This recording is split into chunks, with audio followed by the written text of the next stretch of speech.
오늘 우리는 룻기 1장 16절에서 22절 말씀을 통해서 룻이 가졌던 그 믿음과 결단에 대해서 함께 살펴보려고 합니다.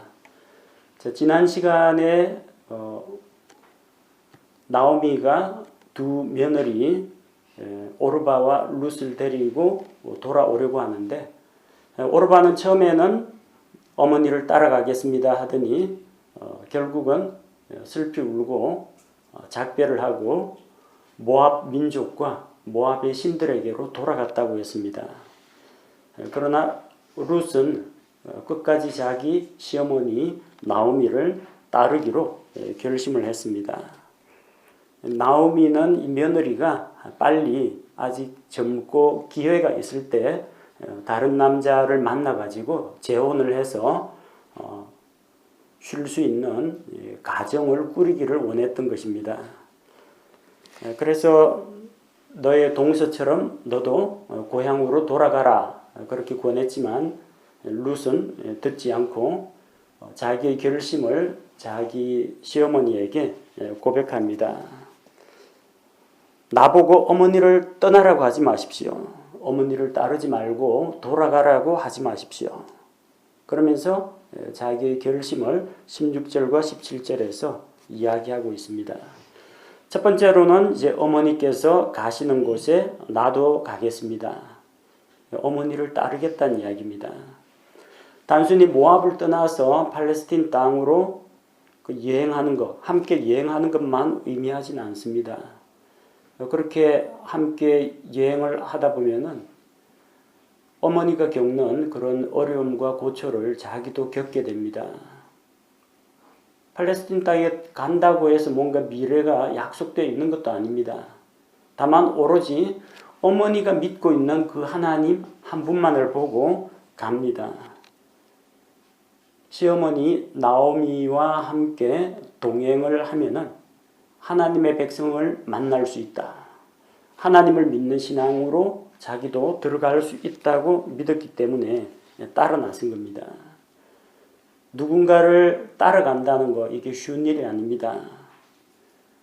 방향이 같아야 됩니다. 같은 목표를 가지고 있어야 합니다. 한 마음을 이루어야 같이 갈 수가 있습니다. 쉽게 말하자면 이제 부부를 한번 생각해 보십시오. 남편과 아내가 있는데 두 사람이 이게 말이 통하고 마음이 통해야 같은 길을 걸을 수 있습니다. 한 지붕 밑에서 같이 먹고 자고 생활한다고 해서 그게 하나가 된 게 아닙니다. 마음이 통해야 됩니다. 같은 비전과 목표를 가지고 있어야 합니다. 룻은 자기 시어머니를 따라가고자 했습니다. 예수님 당시에도 예수님 따르고자 한 사람들 많습니다. 기본적으로 12제자들이 있었죠. 그 말고 70인 전도단도 있었습니다. 허다한 무리가 예수님을 따라갔습니다. 어디까지 따라갔습니까? 은혜의 동산은 잘 따라갑니다. 오병이어 기적 베푼다면 잘 따라갑니다. 병 고치는 능력의 현장, 기적의 현장, 사람들 예수님으로부터 고침도 받고 도움도 받고 신기한 것도 보려고 우르르 몰려듭니다. 근데 정말 겟세마네 동산에서 땀 흘려 기도하시는 예수님, 겟세마네 동산까지는 잘 안 가려고 합니다. 그건 힘들거든요. 예수님이 그냥 빵을 만들어 주시고 물 위를 걸으시고 죽은 자를 살리시고 이런 흥미진진한 걸 봐야지 한적한 곳에서 아버지 하나님께 땀 흘려 눈물 흘려 기도하는 겟세마네 동산까지는 잘 안 갑니다. 제자들은 겟세마네 동산까지는 따라갔습니다. 예수님께서 십자가 지러 가신다고 하니까 제자들은 다 도망갔습니다. 사도 요한 빼고는. 요한은 예수님 십자가 밑까지 따라갔습니다. 많은 사람들이 예수님을 따르겠다고 결심은 했습니다. 그런데 다 실망하고 돌아갔습니다. 선생님이요. 선생님이 어디로 가시든지 제가 따르겠습니다. 대신에 조건이 있는데 먼저 부모님께 작별 인사 좀 하고 오겠습니다. 단서를 다는 사람도 있었고 예수님께서 공중의 새도 보금자리가 있고 여우도 자기 굴이 있는데 나는 집도 없고 거처가 없다. 머리 둘 곳도 없다. 실망해가지고 다 떠나버렸습니다. 과연 우리는 예수님을 따르고 있는가? 내가 필요한데 필요한 곳까지만 따르는 게 아니라 끝까지 따라갈 수 있느냐? 예수 그리스도의 제자가 되려면 이렇게 따라가야 됩니다.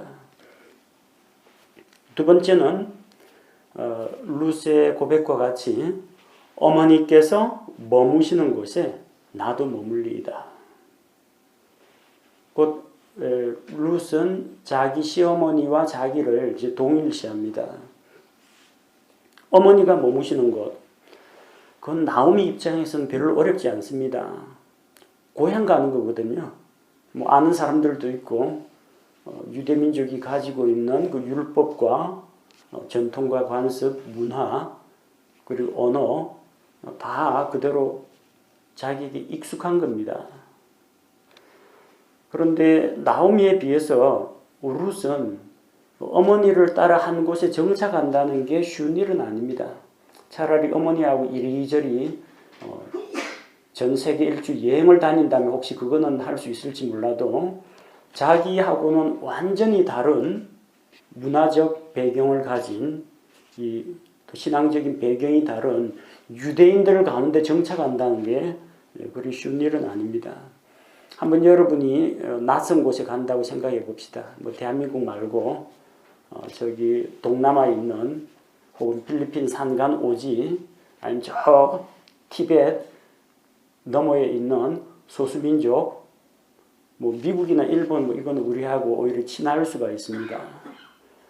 전혀 듣도 보도 못한 말과 풍습이 다르고 기후가 다른 그런 곳에 간다고 하면요 쉽지가 않습니다. 뭐 가는 것까지는 괜찮을 겁니다. 근데 거기에 정착해서 어머니가 머무시는 곳에 정착해가지고 눌러붙어서 죽을 때까지 살겠다. 그게 쉽지는 않습니다. 룻은 시어머니를 따라서 베들레헴으로 갑니다. 올 때 시어머니가 재산 다 팔아가지고 온 거 압니다. 가서 어디 거주할 곳이 없습니다. 그냥 천막치고 장막 생활을 해야 됩니다. 그녀와 함께 가난도 겪어야 되고 시어머니는 유대인이니까 괜찮습니다. 자기는 모압 여자입니다. 유대인들에게 따돌림 받을 것 각오해야 됩니다. 우리도 외국에 나가면은 인종차별이라는 것을 경험하게 됩니다. 흑인, 백인 혹은 미국 사람이 동양계 차별하는 거 그거하고는 비교가 안 됩니다. 유대인들은 자기들만 택함받은 민족이고 이방인들은 다 거의 짐승이나 개 그런 정도로 여깁니다. 그런 선민의식에 젖어있는 유대인들에게 따돌림 받고 소외될 것을 각오해야 됩니다. 그리고 한번 결혼을 한 이력이 있고 또 게다가 이방 여인인데 앞으로 어쩌면은 모압에서라면 모르겠지만 유대 땅에 들어가면은 남은 평생을 과부로 살아야 할 수도 있습니다. 이 모든 것을 감내해야 됩니다. 낯선 곳에 가서 정착한다는 거 보통 결심 가지고는 안 됩니다. 세 번째로 룻의 결심은 어머니의 백성이 내 백성이 될 것이라고 했습니다. 룻은 자기 민족, 자기 백성이 있습니다. 모압 족속입니다. 근데 이제 국적을 바꾸는 게 아니라 민족을 바꾸겠다는 이야기입니다. 거주지는 바꿀 수가 있어요. 외국인도 우리나라에 들어와 가지고 살면은 거주지는 바꿀 수가 있습니다. 우리도 뭐 다른 나라에 가서 오래 거주하면 영주권 나오고 시민권 나옵니다. 살고 있는 장소를 바꾸는 게 아니라 국적을 바꾸는 게 아니라 민족 자체를 바꾼다는 겁니다. 유대인이 되겠다는 이야기입니다. 약속의 백성, 하나님의 백성이 되겠다는 이야기입니다. 어머니의 백성, 이스라엘 민족이죠. 그 백성이 나의 백성, 내가 그 백성이 되겠다는 겁니다. 룻은 자기도 하나님의 백성 가운데 들어가서 살겠다 정도가 아니라 하나님의 백성이 되겠다고 했습니다. 이거는 자기의 기본 정체성을 완전히 바꾸는 겁니다.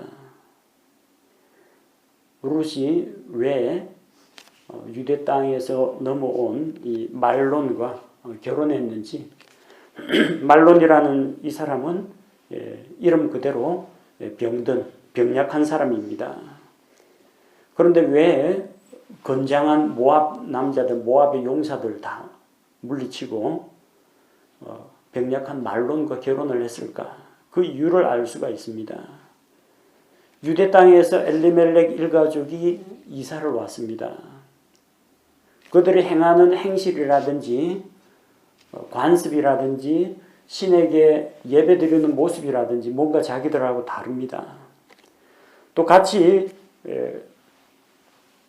옆에서 가까이 지내다 보니까 뭔가 자기가 믿고 있는 신과는 다른 하나님을 믿고 있는 것을 발견했습니다.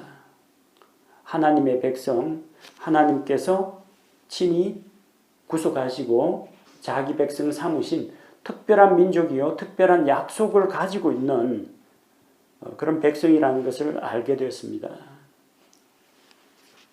그래서 결심한 겁니다. 이 집에 시집 가가지고 나도 그들과 같이 되겠다. 남편이 죽어버렸어요.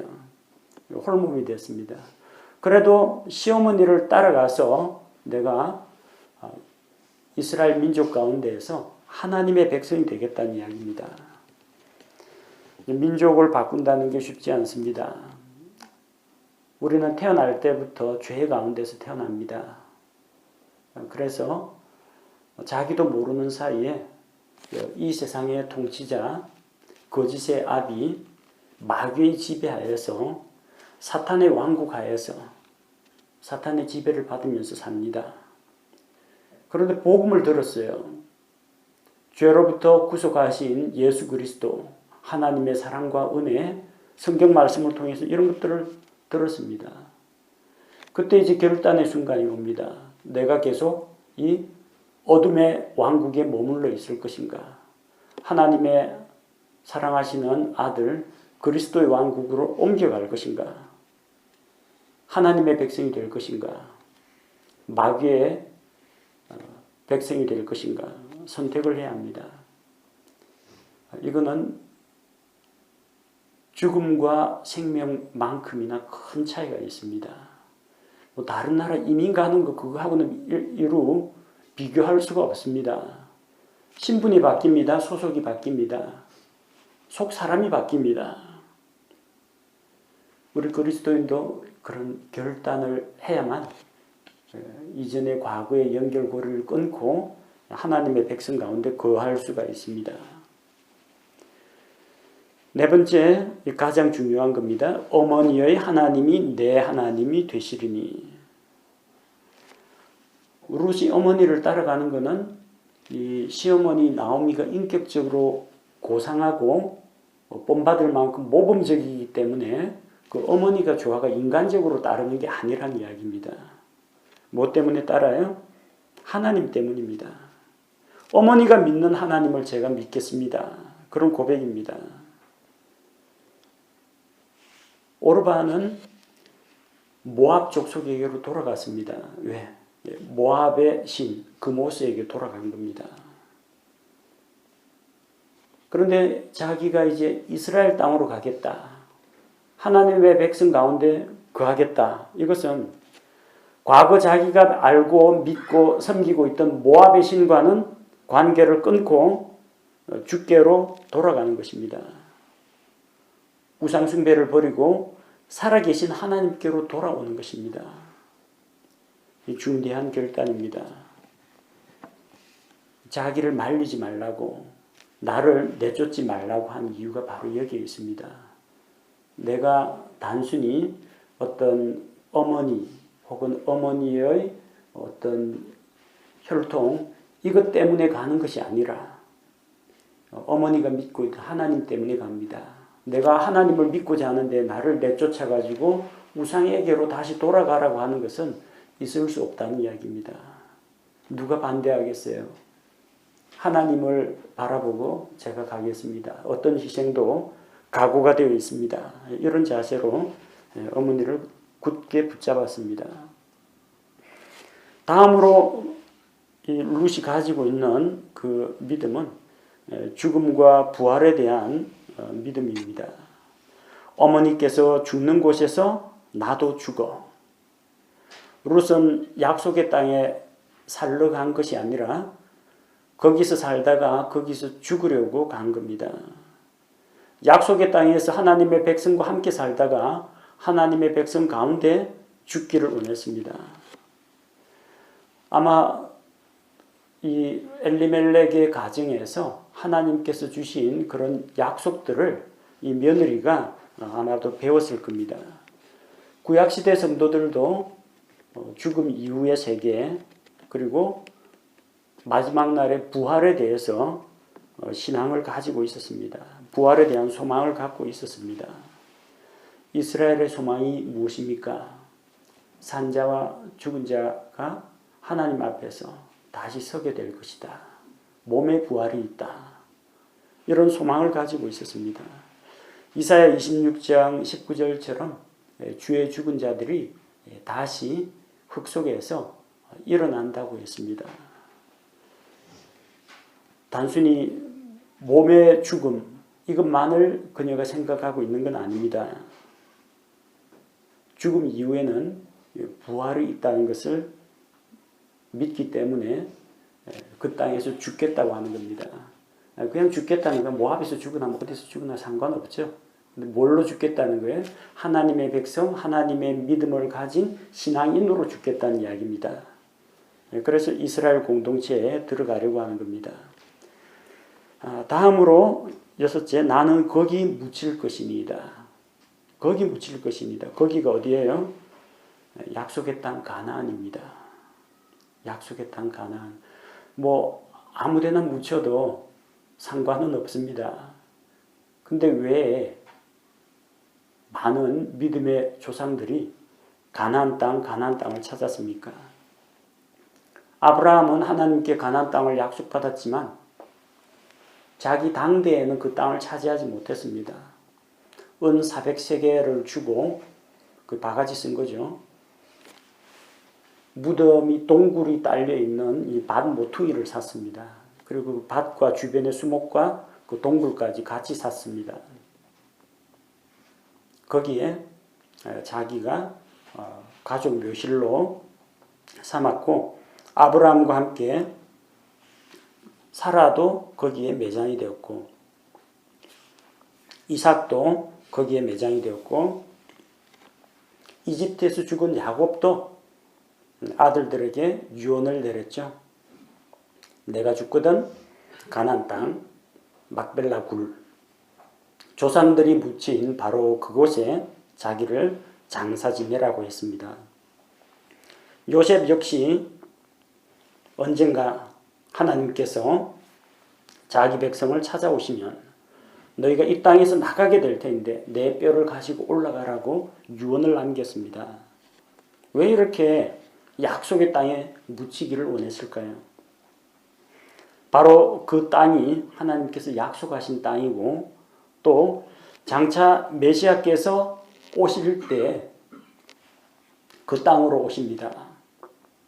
예수님의 초림도 베들레헴 마구간으로 오시고 예수님의 재림도 예수님께서 올리브산으로 다시 돌아오십니다.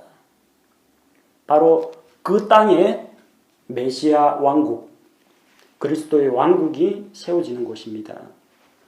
즉 이것은 그녀가 팔레스틴 언약, 땅의 언약을 믿고 있었다는 것을 의미합니다. 그래서 약속의 땅에 대한 소망을 품고 있었습니다. 그리고 일곱째, 죽는 일 외에 어떤 것이 나와 어머니를 갈라놓으면 주께서 내게 벌을 내리시기를 원합니다. 자기 생명을 담보로 약속했습니다. 자기의 결심이 확고하다는 것을 보여주었습니다. 어느 정도로 죽음이 갈라놓기 전까지는 어머니와 헤어지지 않겠습니다. 죽음 이외에는 그 무엇도 자기와 나오미를 갈라놓을 수 없다는 겁니다. 만약 이를 어기게 될 경우 하나님으로부터 벌을 받겠다고 한 겁니다. 그녀가 고집이 세다, 그렇게 볼 수 있는데 이런 신앙적인 고집은 좀 있어야 됩니다. 이 며느리의 결심이 어찌나 확고한지, 그녀의 믿음 고백이 어찌나 아름답고 장한지 나오미가 더 이상 며느리를 떼놓지 못합니다. 그래서 그녀를 데리고 가려고 합니다. 룻은 과거 자기 조상들이 물려준 그런 망령된 행실과 풍습에서 벗어나서 하나님을 믿고 하나님의 백성 가운데에서 그들과 함께 생활하고 고난도 복락도 함께 누리기를 원했던 것입니다. 그래서 모압의 신들에게서 등을 돌리고 하나님께로 방향 전환을 했습니다.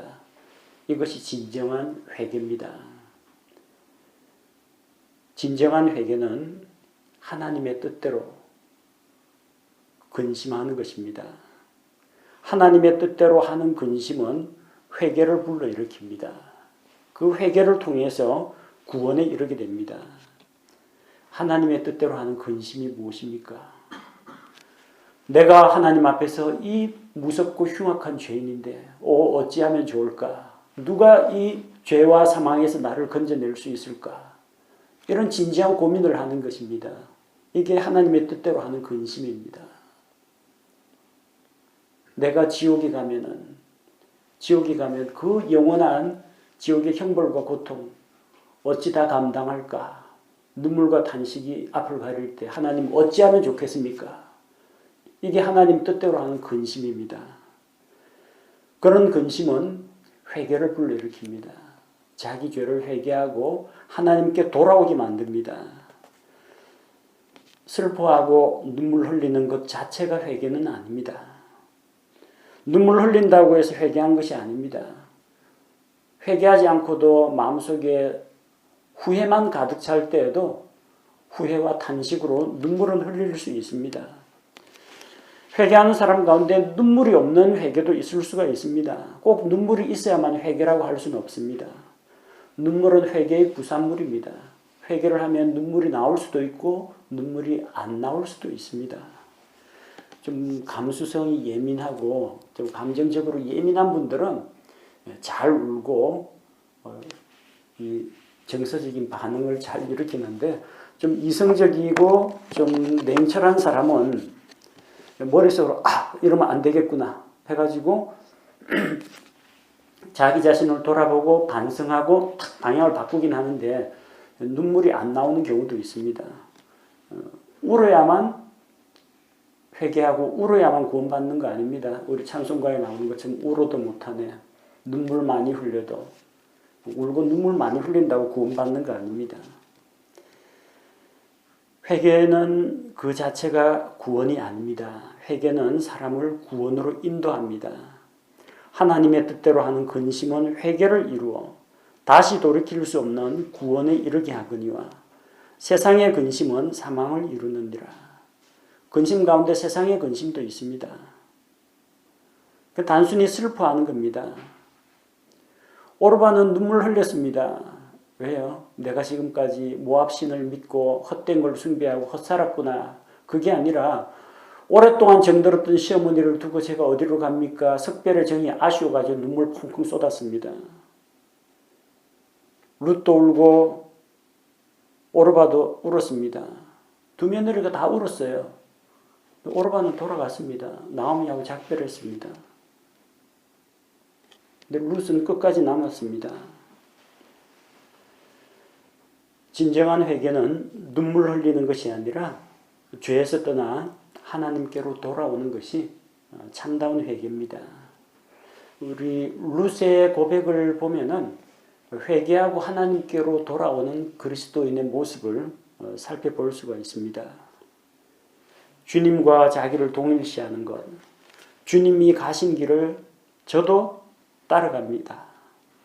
제가 하나님의 백성이 되기를 원합니다. 하나님 자녀가 되기를 원합니다. 주님과 함께 죽고 주님과 함께 묻히고 주님과 함께 일어나기를 원합니다. 죽음이 찾아올지라도 주님을 떠나지 않겠습니다. 이게 우리 그리스도인들이 주님 앞에서 가져야 할 그런 결단입니다. 룻의 신앙 고백을 듣고 나오미가 룻의 결정을 받아들입니다. 하나님을 믿고 하나님께 의지하러 가겠다고 하는데 시어머니 입장에서 말릴 수가 없죠. 이렇게 해서 이 모압 여인 그 과부 룻은 시어머니 나오미를 따라서 요르단강을 건너서 약속의 땅으로 건너옵니다. 그리고 그 땅에서 복을 누립니다. 남편도 얻고 자식도 낳고 또 다윗 왕의 조상 예수 그리스도의 조상이 됩니다. 엘리야가 하늘로 올려가기 전에 엘리야와 함께 있던 대언자 후보생들이 다 알고 있었습니다. 엘리사도 당연히 알고 있었죠. 그 대언자 후보생들이 엘리사에게 묻습니다. 오늘 주께서 당신의 스승을 당신 머리 위로 이렇게 취해 가실 건데 당신 알고 있습니까? 나도 알고 있다. 엘리사도 알고 있었습니다. 그 알고 있다는 사람들 가운데 엘리야 따라간 사람 아무도 없습니다. 엘리야는 번번이 떼어놓으려고 주께서 나를 길갈로 베델로 그래서 요르단 너머로 계속해서 가는데 가는 곳마다 다 따라갑니다. 제가 당신을 떠나지 않겠습니다.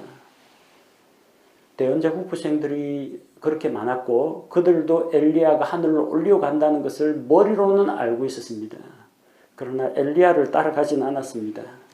엘리사는 엘리야를 따라 요르단을 건너갔다가 엘리야가 가지고 있던 그 능력을 물려받았고 엘리야가 하늘로 올려가는 것을 자기 눈으로 직접 목격하게 됩니다.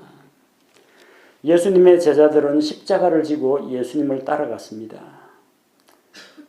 예수님 십자가 달릴 때는 도망갔지만 그들도 결국 예수님을 위해서 십자가를 지고 순교하고 예수 그리스도께서 걸으셨던 그 고난의 길 그리고 그 영광된 길을 걸어갔습니다.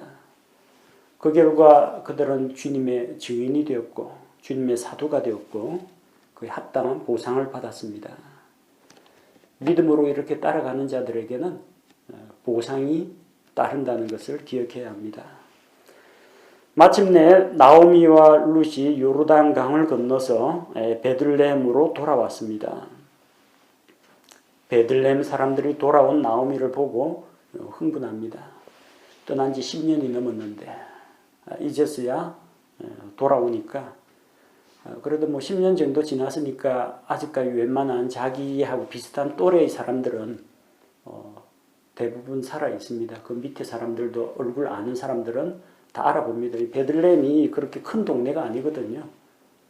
오 베들레헴 작은 동네, 그 작은 동네이기 때문에 다 압니다. 조금 연세 많으신 분들은 아마 세상을 떠났겠지만 10년 전에 모압 땅으로 떠나갔던 나오미가 왔다 하니까 마을 사람들이 다 나와보고 다 그냥 흥분합니다. 이게 정말 나오미냐? 근데 얼굴이 왜 이렇게 팍 사갔냐? 고생을 한 흔적이 많이 보인다. 사람들이 아마 수군댔을 겁니다. 20절에서 나오미는 자신을 더 이상 나오미라고 부르지 말라고 합니다. 마라라고 부르라고 합니다. 마라. 마라라는 말은 고통, 슬픔, 괴로움이라는 뜻입니다. 출애굽기 15장 23절에 나오죠. 마라의 쓴물. 그들이 마라에 이르렀을 때 물들이 써서 마시지 못하겠으므로 그곳의 이름을 마라라고 불렀습니다. 쓰라린 것, 고통, 비통, 슬픔, 괴로움을 이야기합니다. 그러나 성경의 기록자이신 성령님께서는 그녀의 이름을 마라라고 부르지 않고 나오미, 기쁨, 희락이라고 기록하셨습니다. 마라와 같은 고통과 고난의 시절을 겪었습니다. 그렇지만 이제 다시 돌아왔습니다. 하나님께서 그녀에게 다시 기쁨을 회복시켜 주십니다. 21절에 나오미가 떠났다가 다시 돌아왔습니다. 내가 풍족하게 나갔으나, 왜 풍족하게 나갔어요? 땅 팔아가지고 갔거든요. 조상 대대로 물려받은 상속유산 팔아가지고 돈 가지고 갔습니다. 여기는 흉년이 들어서 먹고 살기 힘들다. 이 돈 갖고 모압에서 새살림 차려보자. 떠났습니다. 집 나간 둘째 아들도 아버지한테 아버지 죽지도 않았는데 유산 물려달라고 해가지고 자기 상속 재산을 받아가지고 그거 다 팔아가지고 돈으로 만들어가지고 먼 나라로 갔습니다. 어떻게 됐어요? 호랑방탕한 생활을 하다가 다 써버리고 다 탕진하고 빈털터리가 되었습니다. 빈털터리가 되어서 돌아왔습니다. 엘리멜렉 일가 가운데에서 나오미 그리고 며느리 룻이 돌아왔습니다. 21절에 내가 풍족하게 나갔으나 주께서 나를 빈손으로 집에 다시 오게 하셨느니라. 갈 때는 많이 갖고 나갔는데 올 때는 빈손으로 돌아왔습니다. 빈손이 되었기 때문에 돌아올 수 있었을 겁니다. 만약에 모압에서 돈 많이 모으고 땅 사고 큰 집 짓고 그 다음에 큰 목장 경영하고 하면은 아까워서 못 돌아왔을 겁니다. 집 나간 탕자가 그 돈 갖고 외국에 나가서 사업을 해가지고 큰 기반을 닦아놨으면 아버지한테 돌아갈 생각은 하지 않았을 겁니다. 대부분 많은 사람들이 가진 게 많은 사람이 오히려 예수님 믿기가 더 힘듭니다. 정말 고달프고 힘든 그런 생활을 하는 사람들한테는 붙잡고 의지할 대상이나 천국에 대한 소망이 간절히 생각이 나는데 등 따시고 배부르고 권세 빵빵하고 재물이 가득 차 있는 사람은 굳이 하나님이 없어도 내가 이 땅에서 천국과 같이 행복한 삶을 누리는데 더 이상 나에게 부족한 것이 없다 그렇게 생각합니다. 그런데 병원 중환자실에 가면 전도가 잘 됩니다. 막 숨이 까딱까딱 넘어가는 사람이나 그냥 목에 가래가 걸걸하면서 말귀도 겨우 알아듣는 사람이 성경 말씀 이야기하고 죄 심판, 지옥, 예수 구원, 천국 이야기하면은 너도 나도 믿겠다고 합니다. 가진 게 없어요. 빈손 들고 주님 앞에 오는 겁니다. 자기 의를 의지하고 자기 재물을 의지하는 자는 참 하나님의 왕국에 들어가기 힘듭니다. 불가능하다는 이야기는 들어가기 힘듭니다. 그거 내려놓기까지는. 빈손이 되어야 돌아올 생각이 납니다. 빈손이 되어서 빈털터리가 되어야 아버지 집으로 돌아오게 됩니다. 집 나간 아들 언제 돌아올까 걱정 안 해도 됩니다. 돈 떨어지면 들어오게 되어 있습니다. 집 나가서 개고생하면요 다 돌아오게 되어 있습니다. 탕자도 돌아왔습니다. 나오미도 돌아왔습니다. 돌아오면은 아버지는 이놈의 새끼 어디서 나갔다가 다시 기어 들어왔다고 막 주먹질하고 욕하거나 그러지 않습니다. 그냥 조용히 끼안아주고 아들을 위해서 씻기고 갈아입히고 반지 끼우고 새신 사서 신기고 잔치를 베풀어 줍니다. 아버지는 아들이 돌아왔을 때 야단치기보다는 반갑게 맞이하고 다시 풍족하게 채워줬습니다. 아버지께 다 네 거다. 다 가져라. 관계가 회복되었습니다. 나오미가 베들레헴으로 돌아왔을 때 주님께서 그녀를 받아들이셨습니다. 그리고 베들레헴에서 안식을 누리게 하셨습니다. 집 떠나는 거, 아버지의 품을 떠나는 거, 하나님의 품을 떠나는 거, 이건 잘못된 겁니다. 그보다 더 잘못된 게 뭔지 압니까? 떠나간 다음에 안 돌아오는 게 더 괘씸하고 더 나쁜 짓입니다. 늦더라도 돌아와야 됩니다. 빈털터리가 되었어도 돌아와야 됩니다. 고난을 겪어서 만신창이가 되었어도 그래도 일단은 돌아와야 됩니다. 그래야 돌파구가 생깁니다. 새로운 삶이 시작될 수 있습니다. 참 감사하게도 나오미와 룻이 돌아온 그 시기가 보리를 수확하던 그 시기입니다. 보리 수확을 시작할 때입니다. 보리 수확은 언제 하느냐? 6월절 즈음에 보리 수확을 합니다. 그래서 처음 익은 곡식당을 가지고 하나님 앞에 딱 바치면 그게 첫 열매의 절기, 초실절이 됩니다. 하나님께서 그동안 농부들이 땀 흘려 씨 뿌리고 일하고 한 것을 거두는 그 결실의 시기에 참 좋은 때 왔어요. 6월절 즈음부터 오순절까지 보리 수확을 하고 오순절 즈음부터 밀 수확을 하게 됩니다. 양식을 구할 수 있는 이때에 돌아왔습니다. 하나님께서 이 고부간에 나오미와 룻에게 은혜를 베푸신다는 이야기입니다. 6월절이 언제입니까? 아비벌입니다. 이스라엘 종교 달력으로는 한 해의 시작입니다. 첫 달입니다. 이제 지나간 해는 다 끝났습니다. 새해, 새 시작을 베들레헴에서 하나님의 백성과 함께 새 출발하며 시작하게 된 것입니다. 돌아온 나오미와 룻 생각할 때 하나님 앞에 회개하고 돌아와야 됩니다. 진정한 회개는 눈물과 후회가 아니라 방향 전환입니다. 죄의 길에서 돌이켜서 하나님께로 돌아오는 것을 말합니다. 우상의 나라에서 떠나서 하나님의 왕국으로 돌아오는 것을 말합니다. 며느리 오르바처럼 눈물 흘리고 어머니에게 제가 어머니를 떠나지 않겠습니다. 이 듣기 좋은 말 해주는 거 이게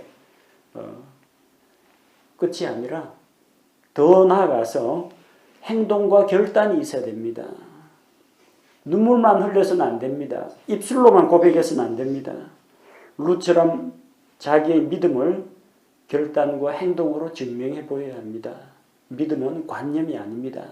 믿음은 감정이 아닙니다. 믿음은 전적으로 자기 자신을 하나님께 내어드리는 의지적 결단입니다. 하나님께서 기다리고 계십니다. 하나님께서는 잃어버린 혼들이 돌아오기를 기다립니다. 신앙생활 하다가 믿음 생활에서 떨어져 가지고 낙심하고 주저앉고 세상으로 나간 아들들이 돌아오기를 기다리고 계십니다. 하나님의 긍휼과 용서를 믿고 의지하는 자는 주님께로 돌아와야 합니다. 돌아오면 하나님께서 주시는 양식이 있습니다. 하나님께서 베풀어 주시는 은혜와 안식이 기다리고 있습니다.